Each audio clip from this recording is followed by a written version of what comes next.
네, 오늘은 경로를 재탐색합니다 라는 제목으로 하나님 말씀을 전하도록 하겠습니다. 네, 지난주에 우리가 경로를 이탈하였습니다 라는 제목으로 하나님 말씀을 전하면서 신명기라는 그 책은 하나님의 말씀을 다시 신명하는 책이다 라고 말씀을 드렸습니다. 그렇게 같은 말씀을 다시 적은 이 신명기라는 책은요, 사실 출애굽 1세대가 하나님의 말씀을 순종하는 믿음으로 가나안 땅으로 나아갔다라고 한다면 기록할 필요가 없었던 책이다라고 제가 지난주에 말씀을 전해드렸었습니다. 하지만 우리가 이 신명기를 보고 있는 것은 이스라엘의 불순종의 결과물이기에 우리가 신명기를 보고 있는 것이다 라고 또 반대로도 말씀을 드렸습니다. 자, 이런 출애굽 1세대가 이제 가데스 바네아에서 하나님을 불신함으로 정탐을 가고자 했고, 하나님은 그런 그들에게 모세를 통해서 정탐의 팩트가 아니라 담대하라는 승리자의 시각, 담대하라는 승리자의 시각을 통해서 그들의 마음을 다시금 하나님을 신뢰하는 마음으로 돌리고자 하셨다. 이것이 하나님께서 이스라엘에게 원하는 정탐의 본질이었다라고 말씀드렸습니다.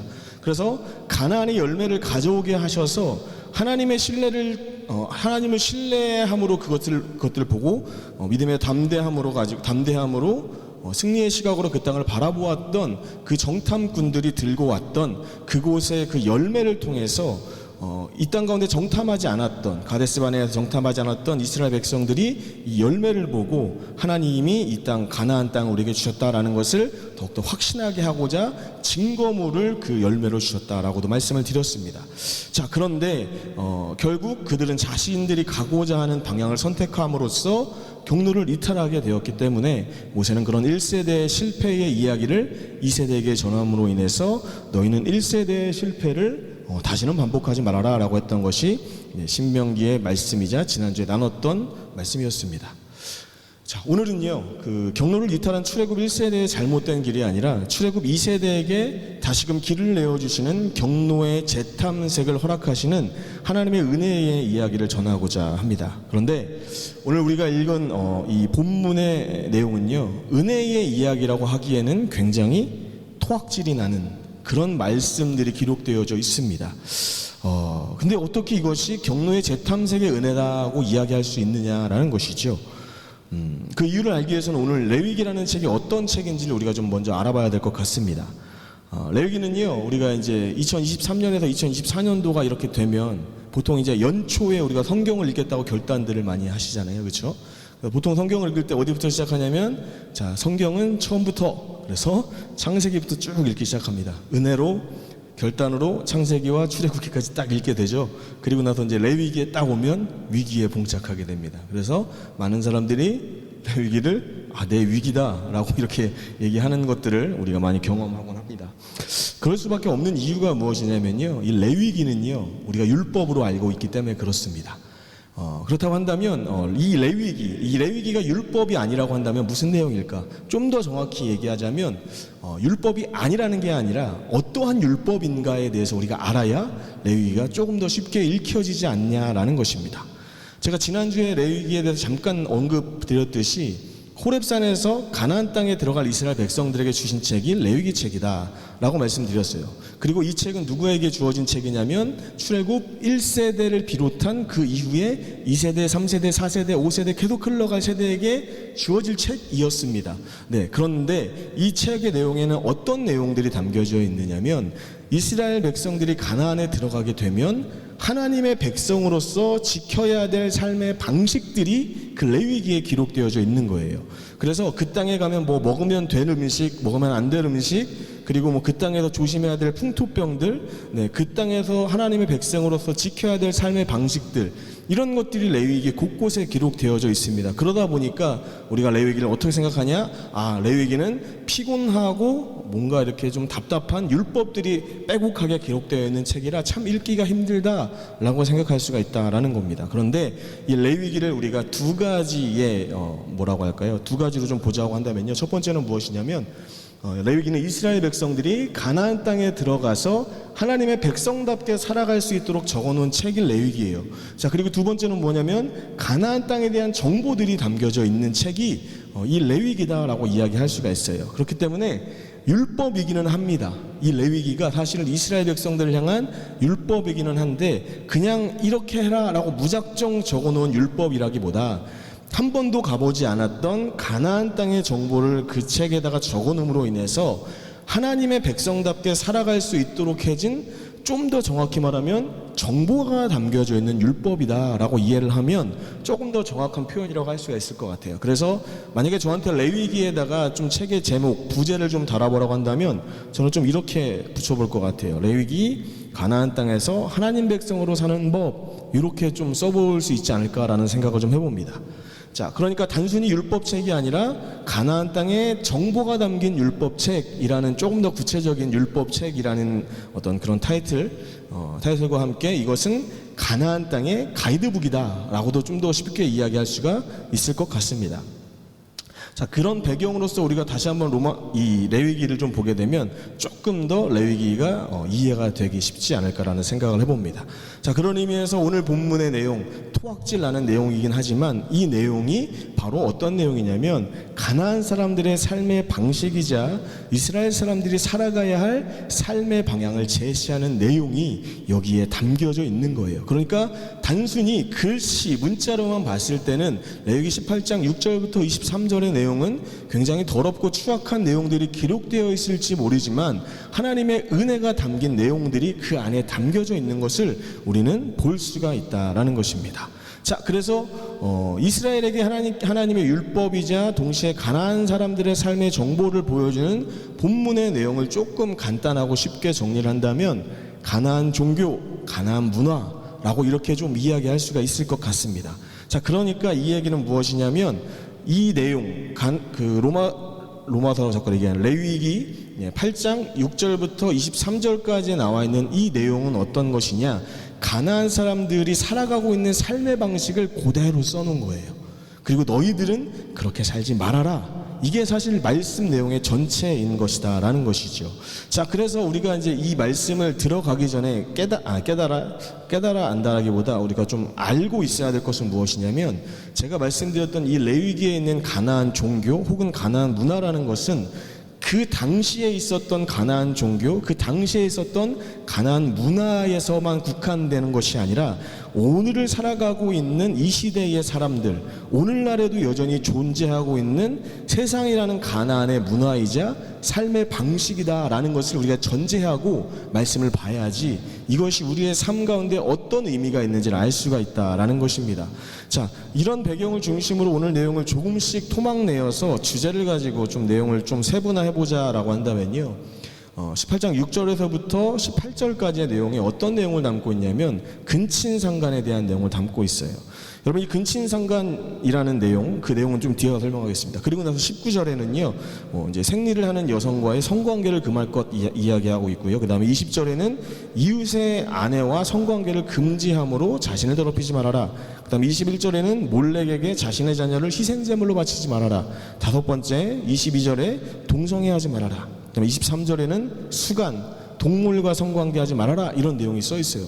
왠지 우리의 삶 가운데서는 뭔가 굉장히 거리가 먼 내용일 것 같아 보이지만 사실 이것이 세상을 살아가는 사람들의 삶의 방식이다라는 것을 오늘 말씀을 통해서 좀 풀어가 보자 합니다. 여러분, 이렇게 6절에서 23절까지의 가나안의 수많은 옳지 못한 행동 6가지를 설명하고 있는데, 우리는 이것을 보면서 가나안 사람들의 행동이 이런 삶을 살아가고 있다라는 것과 말씀드렸듯이 우리는 이렇게 살아가서는 안 된다라는 것을 말씀을 통해서 좀 구체적으로 봐야 돼요. 첫 번째, 근친상간에 대해서 좀 이야기를 해보고자 합니다. 여러분, 이 근친상간이라는 것은 무엇이냐면, 우리가 좀 얘기하기 불편한 내용이지만 하나님 말씀이기 때문에 좀 불편한 마음이지만 좀 들어주셨으면 좋겠어요. 자, 이 근친상간이라는 것은 가까운 친척 혹은 가족과 성관계를 맺는 것을 의미합니다. 그런데 이것이 이제 가나안 종교이자 문화였던 거예요. 그들은 그렇게 살아가는 존재들이었어요. 가나안 땅에서 살아가는 가나안의 사람들의 대부분들은 이런 삶을 살아갔어요. 가나안 사람들은 가까운 친족끼리 성관계를 하는데 이것이 무엇에서 비롯되는 것이냐? 음욕에서부터 비롯되는 것이다 라는 것이죠. 음욕. 이 음욕을 성경에서는 뭐라고 얘기하냐면 포르네이아라고 이렇게 얘기합니다.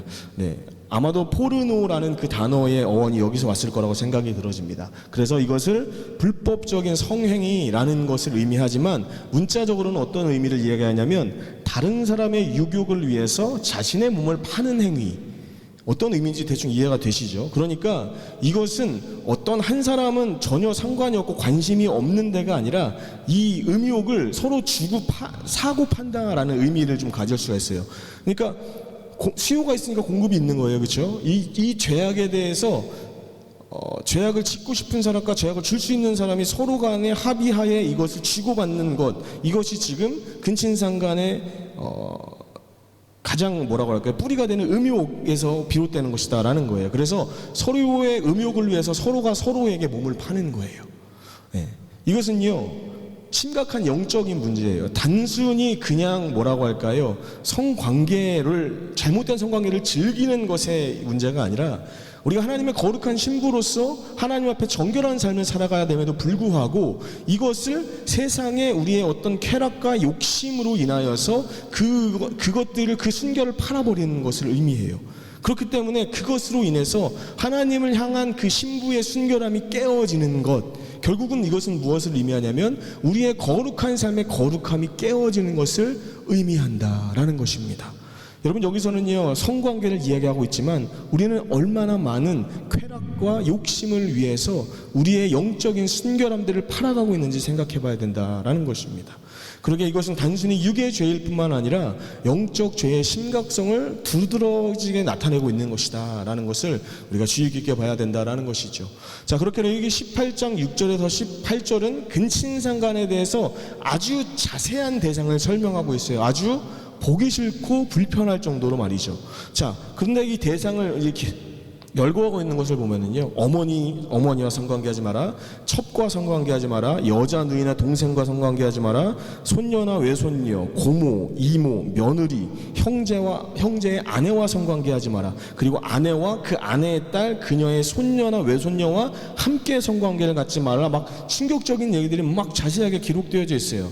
뭐 또한 아내가 살아있는데 그 아내의 동생을 첩으로 삼아서 근친상간을 함으로 질투를 유발하게 하지 말아라, 이런 내용이 자세하게 설명되어져 있어요. 자, 여러분, 이렇게 무언가를 누군가가 자세하게 설명하는 이유는 무엇일까요? 무언가를 우리가 이것 말고도 누군가에게 자세하게 어떤 것들을 설명하는 이유는 무엇이냐면 이 자세한 내용을 설명함으로 인해서 그 어떤 것도 행동하지 않기를 바라는 세심한 그 마음이 거기에 기록되어져 있다는 것을 우리는 짐작해 볼 수가 있다라는 것입니다. 그렇기 때문에 이 내용을 세세하게 기록하고 있는 이것들은요, 가나안 사람들이 이런 모습으로 살아가고 있다는 것을 고발함과 동시에 근친상간이라는 영적인 간음에 대해서 자세하게 기록함으로 이스라엘 백성들이 이 세세한 것들을 조심하기 위해서 이것들을 자세하게 알고 경계했으면 좋겠다라는 의미와 마음이 이곳에 담겨 있다라는 것을 우리가 알 수가 있다라는 것입니다. 이어서 이제 19절에 보면은요, 너는 여인의 월경으로 불결한 동안에 그에게 가까이하여 그의 아치를 범하지 말지니라, 이렇게 기록하고 있어요. 월경 중인 여성과 성관계를 맺지 말라고 하는데 여기에는 어떤 것도 포함되냐면 출산 후에 출혈이 있는 증상까지도 포함이 된다라고 이야기를 합니다. 자, 그래서 월경 중인 여성과 출산 후에 출혈이 있는 증상이 있는 여인과 성관계를 하지 말라고 이야기하는데 그들이 불결하기 때문이다라고 얘기해요. 그러니까 여자분들께서 이 말씀 보면 기분이 좀 나쁠 수가 있을 것 같아요. 그런데 이것의 이제 의미는 무엇이냐면 이 불결하다라는 것은 피를 흘린 여성이 더럽다는 것을 의미한다라기보다 유대인의 정결법상 부정하는 의미를 갖고 있는 거예요. 유대인의 정결법상 피를 계속해서 지속적으로 흘리는 것은 부정한 것이기 때문에 따로 격리가 되어져야 될 것인데 그것들을 의미하는 거예요. 자, 그렇기 때문에 이것은 표면적으로 말 그대로는 정결하지 못한 것을 가까이 하면 안 된다라는 것을 이야기함과 동시에 영적으로는 정한 것과 부정한 것을 분별하는 영적 분별력을 가르쳐주기 위함이다라는 거예요. 네. 그러니까 우리가 세상을 살아가다 보면 영적인 분별력이 부족할 때가 있어요. 때로는 이것은 아닌 것 같은데 이것은 맞는 것 같은데 전혀 구별을 못할 때가 있고, 때로는 이것은 맞는 것 같은데 이것은 아닌 것 같은데 알면서도 내 안에 있는 정욕 때문에 이 알고 있는 것을 선택하는 것이 아니라 내가 이것을 선택해야 됨을 알면서도 그렇지 않은 것을 정욕 때문에 선택하는 경우가 있다라는 것이죠. 하나님께서는 이 말씀을 통해서 우리에게 원하시는 것이 무엇이냐? 영적인 분별력을 가지고 정욕에 넘어가서 부정함에 빠지지 말라라는 것을 의미하고 가르쳐주고 있다는 것을 알 수가 있습니다. 자, 그렇게 20절로 넘어가면은요, 너는 내 이웃의 아내와 동침하여 설정함으로 그 여자와 함께 자기를 더럽히지 말지니라, 이렇게 기록해요. 자, 이스라엘이라는 언약의 공동체는요, 이 가장 작은 공동체 단위가 무엇이냐면 가정이에요. 가정. 이게 핵심 단위거든요. 그런데 이 가정을 이루기 위해서는 거룩한 생명을 잉태하는 부부간의 성관계가 굉장히 중요하다라는 거예요. 자, 그런데 이것이 거룩한 생명을 잉태하여서 하나님의 백성들을 만들어내는 어떤 그러한 일로서가 아니라 단순히 쾌락을 위해서, 이 성관계가 쾌락을 위해서 심지어 내 아내가 아니라 상대의 이웃의 배우자와 이 행동을 하는 것은 율법상의 부정함과 동시에 불신앙의 행동이다. 가난한 사람들이 그렇게 살아가지만 너희는 그렇게 살아가면 안 돼 라는 것을 지금 이야기해 주는 거예요. 자, 가족이라는 핵심 단위의 공동체를 파괴하는 것이 이런 행동들이다 라는 거예요. 그리고 이것은 그 관계를 갖는 한 사람을 파괴함과 동시에 가정과 그가 속한 거룩한 공동체의 근간을 흔드는 죄악이 된다라는 것이죠. 그래서 이스라엘 가운데서는요, 죄를 저지르는 존재가 있으면 성막 밖으로 자꾸 내보내요. 그리고 회복될 때까지 기다렸다가 회복되면 다시 들어오게 하는 그런 일들을 한다라는 것이죠. 자, 그런데 이것들을 하는 사람들은 어떻게 되냐? 신약에서는 돌로 쳐 죽이는 일들, 이게 아마 구약에부터 계속 흘러온 것이다 라는 것이죠. 자, 그렇기 때문에 20절의 말씀은 무엇이냐면, 쾌락에 의해서 영적 분별력과 생명의 거룩함을 잊지 말고 자신을 죄의 자리에 가까이 두지 말라고 엄중히 경고하고 있는 것입니다. 이어서 21절 말씀에 보면은요, 너는 결단코 자녀를 몰래에게 주어 불로 통과하게 함으로 내 하나님의 이름을 욕되게 하지 말라. 나는 여호와이니라, 이렇게 말씀하고 있습니다. 자, 이번에는 가나안에 존재하는 우상신에 대해서 언급하고 있어요. 여기서 몰렉이라고 얘기하는데 다른 성경에서는 뭐 물곰, 몰록, 말감, 여러 가지 표현으로 굉장히 많이 등장을 합니다. 자, 중요한 것은 뭐 어떤 표현으로 이렇게 기록되어져 있는 게 중요한 것이 아니라 이 몰렉이라는 존재 자체가 다른 이름을 갖고 있지만 그 몰렉이라는 존재에게 제물을 바치는 행동이 잘못됐다라는 것을 이야기해요. 그런데 특별히 이 사람들이 자녀를 몰렉에게 주는 이 행동이 누구를 바쳤냐면 장자를 바쳤어요. 장자. 이 장자를 바치게 되면 그 아이가 이제 불로 통과하게 되거나 어떤 뭐 이 통 안에 두어서 아이를 뭐 이렇게 뜨겁게 끓여서 죽이거나 태워서 죽이는 이런 일들을, 인신공양, 인신제사들을 그 당시에 가나안 사람들이 했었다라는 거예요. 그러니까 이 행동이 얼마나 지금 무서운 행동이라는 것을 이제 보여주고 설명하는 거예요. 그러면서 이 장자가 바쳐지면 이 장자로 인해서 그 아이뿐만 아니라 자신의 나머지 아이들도 복을 받게 된다. 이것이 그들의 믿음이었어요. 그러니까 이제 이 내용은 무엇이냐면, 하나님께서 너희가 가나안에 들어가게 돼서 그들과 같이 나에게 인신제사를 드리면서 나의 이름을 욕되게 하지 말아라. 나는 한 번도 인신제사를 원한 적이 없어 라고 하나님 말씀하시는 거예요. 또 이렇게 말씀하신 이유는 무엇이냐면, 하나님께서 이스라엘의 다음 세대를 보호하기 위해서였다라는 것입니다. 부모들이요, 착각하는 게 있어요. 자녀는 나의 소유다, 내 것이다 라고 생각해요. 하나님께서 우리가 맡겨주신 존재가 자녀잖아요. 그렇죠? 그래서 우리는 하나님의 자녀를 하나님의 자녀답게 키우는 것이 부모된 자로서의 역할이에요. 그런데 우리는 어떻게 생각하냐면 이 자녀를 내 것인 양 생각한다라는 것이죠.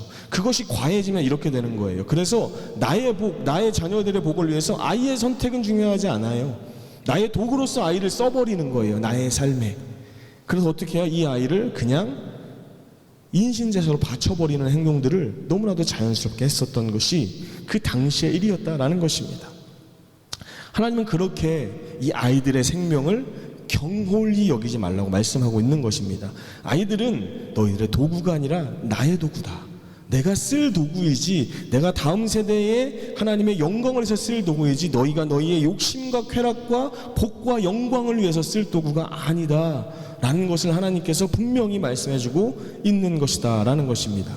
그리고 나서 22절로 넘어가면요, 너는 여자와 동침함 같이 남자와 동침하지 말라. 이는 가증한 일이니라. 이렇게 이야기하고 있어요. 동성애하지 말라는 이야기를 하고 있는 겁니다. 여러분, 이 창세기에 보면은요, 우리가 잘 알고 있는 소돔과 고모라의 멸망에 대한 이야기가 기록되어져 있잖아요. 근데 여러분, 이 소돔성은요, 이것을 어원으로 하고 있습니다. 소돔이. 이 소돔이라는 뜻, 여러분 좀 생소한 단어일 수 있지만 학문성교를 의미하는 단어래요. 자, 이 학문성교를 누가 하느냐? 남성과 남성이 하는 거예요. 동성애. 그러니까 이 소돔이라는 성은 아마 원래부터 소돔이라고 붙여졌다라기보다 나중에 그렇게 살아가는 그들의 삶의 모습을 두고 붙여진 별칭이 아닐까라고 이제 성경학자들은 추측하고 있어요. 자, 이 얘기는 무엇이냐? 소돔이라는 성 자체가 지금으로 말하면 게이들의 천국이었다라고 이야기하고 있는 거예요. 그래서 창세기 19장 4절에서 5절 말씀에 보면 이런 이야기가 있어요. 그들이 눕기 전에 그 성 사람 곧 소돔 백성들이 노소를 막론하고 원근에서 다 모여 그 집을 애워싸고 롯을 부르고 그에게 이르되 오늘 밤에 내게 온 사람들이 어디 있느냐 이끌어내라 우리가 그들을 상관하리라 라고 이렇게 말씀하고 있어요. 자, 지금 이게 무슨 얘기냐면 천사가 롯의 집에 온 거예요. 그러니까 롯이 천사를 대접하는 그런 상황이 배경입니다. 자, 그런데 문제는 뭐냐면 이 일을 통해서 소돔에 있는 남자들이 다 모였다는 거예요. 심지어 여기서 뭐라고 얘기하냐면 노소를 막론하고라 그래요. 늙은 사람부터 어린아이까지 해당하는 모든 남자들이 이 성에 살고 있는 모든 소돔에 있는 모든 사람들이 지금 이 집 앞으로 찾아온 거예요. 왜요? 새로운 남자가 온 거예요. 충격적이죠. 새로운 남자가 왔으니까 나는 저 새로운 남자들과 성관계를 해야 되겠으니 야, 너의 집에 들어온 사람 이끌어내. 우리가 그 사람과 성관계 할 거야. 이렇게 얘기하고 있는 거예요. 너무나도 뻔뻔하고 너무나도 충격적이고 너무나도 말도 안 되는 일이 소돔성에서 자연스럽게 일어나고 있다라는 거예요. 자, 근데 여러분 이게 지금 얼마나 더 충격적인 이야기냐면 새로운 남자가 왔을 때 우리가 그와 상관하겠다라고 하는 이 얘기는 결국 그 얘기는 이 소돔성에 있는 모든 남자들은 자기들끼리 성관계를 이미 다 했다는 뜻이에요. 네, 얼마나 더러운 성인지 여러분 아시겠죠? 하나님께서 주신 이 거룩한 생명을 잉태하는 성관계를요, 단지 동물적인 쾌락만을 위해서 사용하는 것이 하나님께서는 기뻐하시는 일이 아니다라는 것이에요. 자, 그런데 이 동성애라는 것은 단순히 이 성관계를 그렇게 동물적인 쾌락만을 위해서 하고 있는 것을 의미하는 거예요. 그래서 그것들을 하지 말아라. 그것들은 하나님께서 원하시는 것이 아니다라고 이야기하시죠. 자, 그리고 23절 말씀에 보면은요, 너는 짐승과 교합하여 자기를 더럽게 하지 말며 여자는 짐승 앞에서 그것과 교접하지 말라. 이는 문란이니라. 이렇게 얘기합니다. 이제는 어디까지 가냐면 남자는 남자끼리 성관계하고 여자는 동물과 성관계를 한대요. 왜냐하면 보세요, 여자는 짐승 앞에 서서라고 이야기해요. 자, 남자가 남자끼리 성관계를 하니까 이제는 여자는 뭘 하냐면 동물의 성기를 빌려서 성관계를 한대요. 이것도 뭐예요? 단순히 이 성관계라는 쾌락을 자기가 경험하고 누리고 싶어서 동물이라는 존재를 사용하는 말도 안 되는 하나님의 창조질서를 깨트리는 일을 지금 하고 있는 거예요. 더 이상 설명해서 뭐 하겠냐라는 것이죠. 여러분, 이 하나님께서 이 말하기에도 더럽고 토악질나는 이 6가지의 죄악들, 이것뿐이었겠습니까? 더 많은 내용들이 그 안에 있었을 거예요. 자, 그런 내용들을 하나님께서 써서 주신 게 레위기다라는 것이죠. 근데 이 책과 내용이 원래 누구를 위한 것이었었냐면 출애굽 1세대부터 비롯하여서 계속 앞으로 올 세대들에게 주어질 책이었는데, 자, 가데스 바네에서 있었던 지난주에 경로를 이탈한 출애굽 1세대 때문에 이 출발이 1세대부터가 아니라 2세대부터 시작되었다라는 것이죠. 자, 그러니까 이제 1세대는 원래 이 책의 주인이 자기로부터 전달되었어야 될 그런 책이고 흘러갔어야 될 책인데 이제는 이 책이 자신들과는 별로 상관이 없게 되어졌다라는 거예요.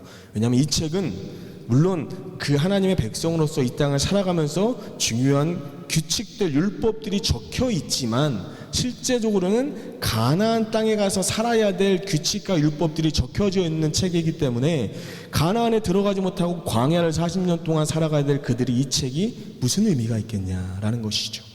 그러니까 이 책은 이제 신명기의 말씀에서 모세가 다시금 들고 나와 필요 없는 1세대를 위해서 하는 얘기가 아니라 들어갈 2세대에게 요단 동편에서 설교하고 있는 내용이다라는 것을 우리가 알 수가 있습니다. 그래서 이 내용이 어디에 또 등장하냐면 신명기 27장에 다시금 나옵니다. 그래서 나중에 집에 가서 신명기 27장 읽어보시면 비슷한 내용들이 거기에 많이 기록되어져 있어요. 그래서 27장의 내용에 보면은 이제 모세가 요청하는 거예요. 이스라엘 백성들이 뭐라고 하면서 막 얘기한 다음에 그 뒤에 뭐라고 나오냐면 모든 백성은 아멘할지어다, 이런 내용이 계속 나와요.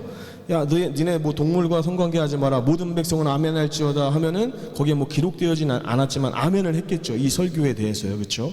자, 그리고 나서 이 모세가 간절한 마음으로 자기는 가나안 땅에 들어가지 못하니 그렇게 이 얘기들을 계속하면서 출애굽 2세대가 1세대와 같지 않기를 간절한 마음으로 이것을 선포하고 있다는 것을 우리는 조금 더 구체적으로 자세하게 그 장면과 상황을 생각할 수 있다는 것이죠. 그리고 나서 29장으로 신명기 29장으로 넘어가면 출애굽 2세대와 새롭게 언약을 갱신하는 장면이 등장을 하는데, 그 언약이 바로 모압 동편에서 이 모세의 설교와 함께 있었던 모압 언약이라는 것이 갱신이 되는 것이다 라는 것입니다. 이렇게 하나님은요, 출애굽 2세대에게 레위기와 모압 언약을 통해서 그들에게 경로를 재탐색하시는 길을 제시해 주셨다라는 것입니다. 이 새로운 길을 안내해 주시는 그 하나님께서 우리에게도 은혜를 베푸신다라는 것인데요, 오늘 살아가는 우리가 세상이라는 가나안 땅 가운데 살아가면서 여러분, 이 6가지의 죄악들뿐만 아니라 세상의 방식으로 살아가는 이 세상의 사람들이 얼마나 많이 있습니까? 그런데 우리가 하나님의 백성으로서, 하나님의 자녀로서 그런 세상 가운데서 주님의 백성이라는 정체성을 가지고 살아간다는 것이 굉장히 어려운 일이에요. 저 사람들은 막무가내로 살아가는데 우리는 지켜야 될 선이 있고 꺾이지 말아야 할 마음이 있는 거예요. 그러니까 얼마나 세상의 모습으로 봤을 때는 핸디캡을 가진 존재들이라는 것을 우리가 알 수가 있는 거죠. 그러니까 뭔가 세상 사람들이 볼 때는 멍청해 보이고 바보 같아 보이는 게 크리스찬의 모습이 아닐까라는 생각을 해보게 된다라는 것입니다. 자, 그런 하나님께서 우리가 세상 가운데 살아가는 우리의 모습을 보면서 때로는 출애굽 1세대와 같이 우리가 경로를 이탈할 때가 있을 것이다 라는 것을 하나님도 알고 계세요. 여러분, 믿음으로 살아간다는 것, 거룩하다라는 것, 그것은 한 번도 넘어지지 않는 것이 아니라 그 넘어짐에도 불구하고 나를 일으킬 존재가 예수 그리스도 뿐이다 라는 것을 믿고 그분과 함께 다시 일어나는 것, 그것이 바로 믿음이다 라는 것이죠. 하나님은 그 믿음의 사람이 우리이길 원하세요. 세상이라는 가나안 땅을 살아가면서 우리는 실패하고 넘어지는 것 당연한 것입니다. 어쩌면 안 넘어지는 사람이 되려 이상해 보일 수도 있는 그런 세상인 것 같아요. 여러분, 넘어지고 실패하는 것에 목숨 걸지 마십시오. 그럴 수 있으나 우리가 정말 목숨 걸어야 되는 것은 내가 그렇게 넘어졌을 때 붙들어야 될 분이 예수님이다라는 것에 목숨을 거는 것이 이 땅을 살아가는 그리스도인들이 살아가야 될 삶의 방식이다라는 거예요. 우리가 앞에도 찬양했지만 주 앞에 엎드려 경배합니다라는 삶의 예배라는 찬양을 불렀습니다. 여러분, 우리는 세상을 살아가면서 어디에 엎드릴지, 무엇을 예배할지, 어떤 것들을 따라갈지, 어떤 길을 걸어갈지를 결정하며 살아가요. 그래서 장폴 사르트라는 철학자는 그런 얘기를 해요. 인생은 B와 D 사이의 C다. 우리는 태어나서 죽을 때까지, 벌스에서 데스할 때까지 초이스한다라는 것이죠. 우리는 태어나서 죽을 때까지 계속 선택해요. 누군가는 이 수요예배에 나오기를 결정하고, 누군가는 주일 예배에 나오기를 결정하고, 누구는 하나님을 섬기기를 결정하고, 누군가는 하나님을 섬기는 자를 잊지 않기를 결정하고, 세상의 방법으로 살아가기를 결정한다라는 거예요. 그 많은 선택들 가운데 우리는 어떤 선택을 하며 살아갈지를 매일매일 매 순간마다 결정해야 된다라는 것이죠. 근데 우리가 어떤 것을 선택할 때 우리에게만 어떤 시간이 갑자기 뭐 정해져 있는 게 아니에요. 상황이 주어지고 우리는 그것들을 빠르게 선택하는 것들을 수없이 반복하며 살아간다라는 것이죠. 여러분 오늘 하루를 살아가면서 어떤 것들을 선택하며 살았습니까? 그리고 그 선택한 그것이 하나님이 보시기에 과연 옳은 선택이었는지, 혹은 내가 보기에 옳은 선택이었는지, 사탄이 기뻐하는 선택이었는지, 우리는 지난 우리의 삶을 다시 돌아봐야 될 필요가 있다라는 것입니다. 하나님께서 이 레위기 18장 6절부터 23절의 말씀을 통해서 우리에게 하고 싶은 말은 그런 것이 아닐까요? 어디에 엎드릴 것이냐, 어디를 예배할 것이냐, 무엇을 예배할 것이냐, 누구를 사랑할 것이냐, 어떤 길을 갈 것이냐, 어떤 것을 따를 것이냐, 어떤 것을 더 가치 있게 여길 것이냐, 자, 그것을 결정해봐 라고 하나님께서는 우리에게 말씀하시는 것입니다. 하나님은요, 우리를 날마다 용서하세요. 넘어지고 실패하고 선택하라고 말씀하셨지만 그 선택 가운데 실패했어도 당신의 일을 계속해서 이루어 가시고 그런 넘어진 그 실패의 자리에서도 우리에게 예수 그리스도라는 그 은혜를 베푸셔서 그 넘어진 자리에 경로를 재탐색하시고 다시금 새로운 길을 여셔서 주님의 길로 나아갈 수 있게 해주시는 분이 바로 우리 하나님이라는 사실을 여러분 좀 기억했으면 좋겠습니다. 바알이라는 우상 없이 세상을 살아가는 것이 너무나도 힘들죠. 여러분에게 지금 바알을 쫓는 세상의 여러 가지 쾌락과 풍요, 다산 이런 것들 없이 살아가라고 한다면 우리가 과연 이 세상을 살아가는 것이 쉬울까요? 물질을 사랑하고 쫓으면 안 되지만 물질이 필요한 시대죠. 그렇죠?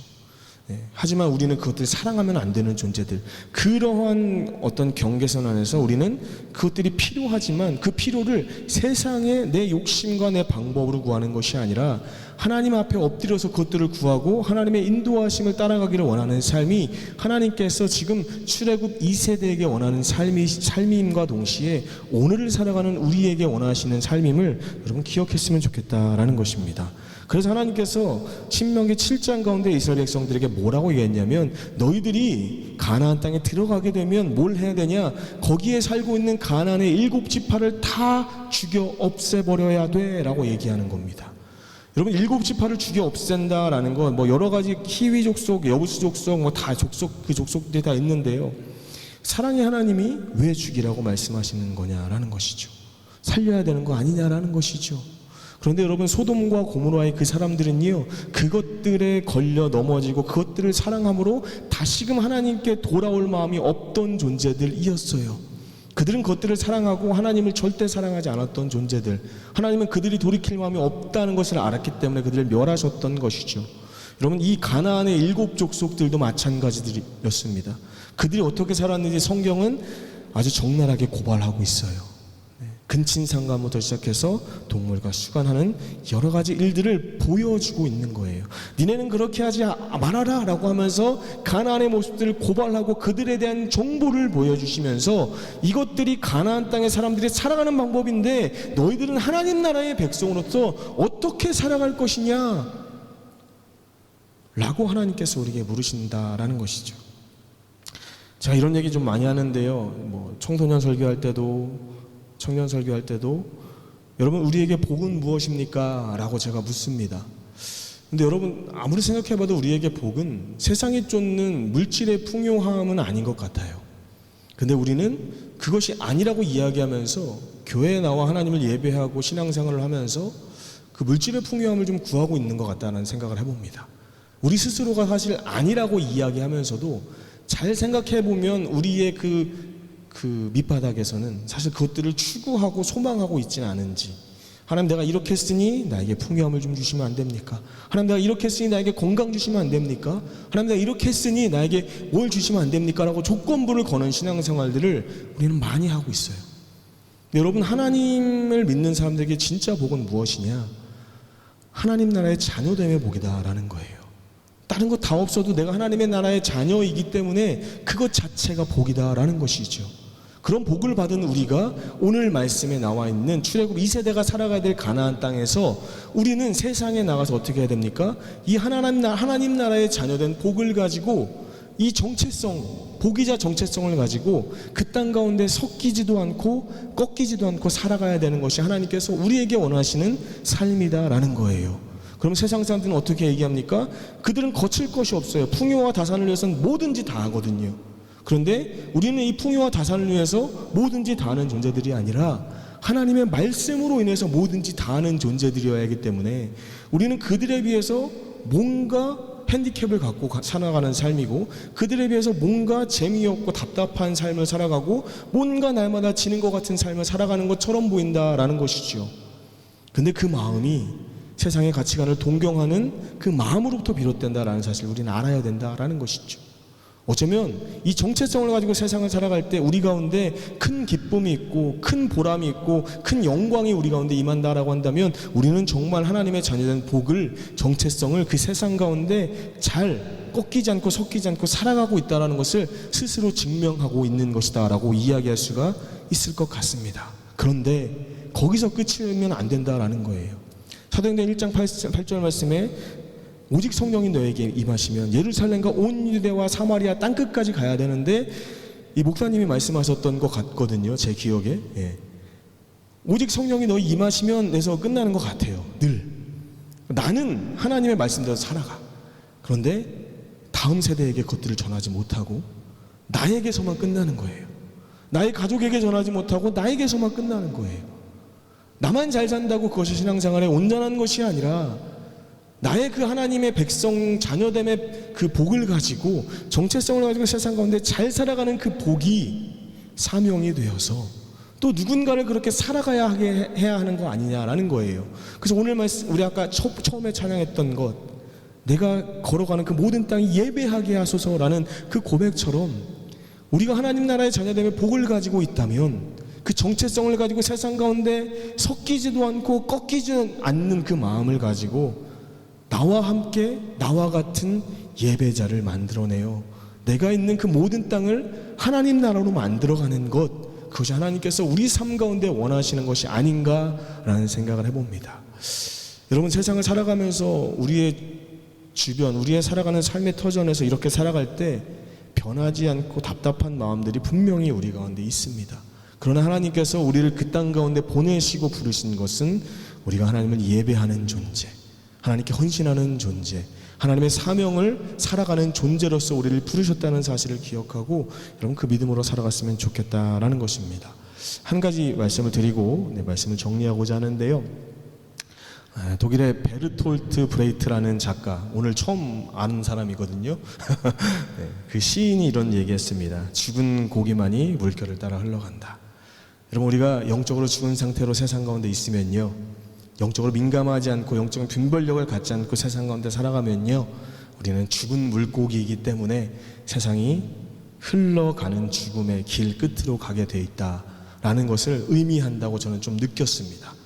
이분이 신앙생활을 하셨던 분이신지 어떤 분이신지 저는 잘 알지는 못하지만, 여러분 이것이 우리에게 의미하는 그 의미가 무엇인지를 좀 잘 기억하셨으면 좋겠다라는 것입니다. 그렇기 때문에 우리의 삶 가운데 날마다 영적으로 깨어 있으므로, 영적인 분별력을 갖고 있음을 통해서 이 땅 가운데 살아가는 우리가 죽은 물고기가 되어서 영적으로 죽어서 죄악의 물결을 따라 흘러가다가 결국에는 그 끝에서 죽음이라는 결론을 맞이하는 것이 아니라, 그 연어가 생명을 낳기 위해서 강을 거꾸로 올라가잖아요. 살갗이 찢겨지고 그것을 아는 곰이 튀어오르는 연어를 기다리고 있다 잡아먹기도 하고, 거의 반죽음이 돼서 끝까지 가지는 못하지만 그럼에도 불구하고 우리는 그 가는 과정의 길에 날마다 서 있어야 한다라는 것입니다. 가다가 실패할 수 있고, 내가 그 생명을 전하는데 내 때에 그 생명이 부화되고 나타난 것을 보지 못할 수도 있고, 그렇죠? 하지만 우리는 끝까지 그 생명의 길, 복음의 길 가운데 서서 우리의 복과 정체성이자 사명인 하나님 나라의 복을 잊지 않고 그 땅 가운데 그 길을 꿋꿋이 걸어가기를 하나님께서는 원하신다라는 사실을 여러분 기억하셨으면 좋겠습니다. 그래서 하나님께서 넘어지고 실패한 이스라엘 백성들 그냥 버리시고 포기하시기보다 이 세대에게 새로운 사명을 주셔서 경로를 재탐색함으로 그 길을 안내하셨던 것처럼, 우리의 매일의 삶 가운데 실패하고 넘어질지라도 예수 그리스도의 그 은혜로서 넘어진 그 자리에서 주님을 붙들고자 하는 자들에게 새 경로를 탐색하시고 인도하신 하나님의 은혜를 기억하며 우리의 삶이 날마다의 삶 가운데 하나님을 예배하고 우리가 걸어가는 그 모든 땅이 하나님의 나라가 되는 놀라운 은혜와 역사가 저와 여러분의 삶 가운데 넘쳐날 수 있기를 우리 주님 예수님의 이름으로 축복합니다. 아멘. 우리 같이 찬양하고 기도하는 시간 갖도록 하겠습니다.